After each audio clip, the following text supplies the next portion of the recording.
Saçımın akına bakma sultanım, 18 yaşına girmiş gibi, girmiş gibi. Belki senden 3-5 yaşlıyım ama zincire vurulmuş aslan gibi.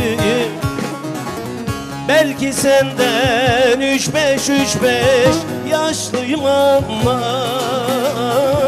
zincire vurulmuş aslan gibi.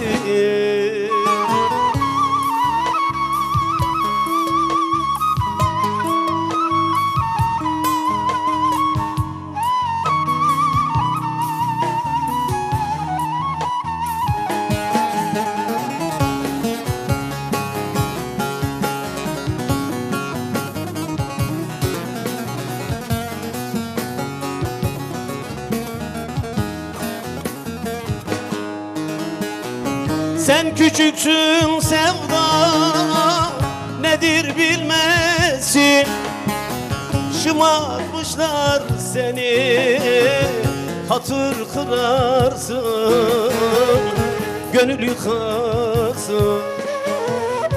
Seni sevdim desem yar yar belki kızarsın, ondandır karşımdan dilsiz gibi.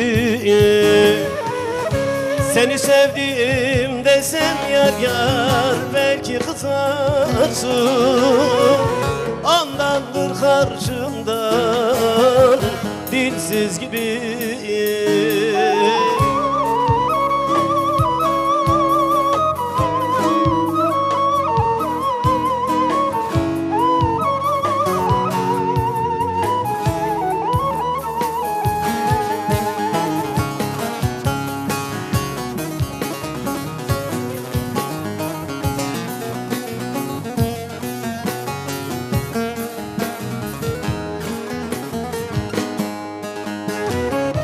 Doğanayım dönme, ölüm olsa da güzel odur kimi severse, kimi severse. Cümle alem bana yar yar karşı koysa da acaba ben senden vazgeçer mi? Cümle alem bana yar yar karşı koysa da acaba ben senden vazgeçer mi?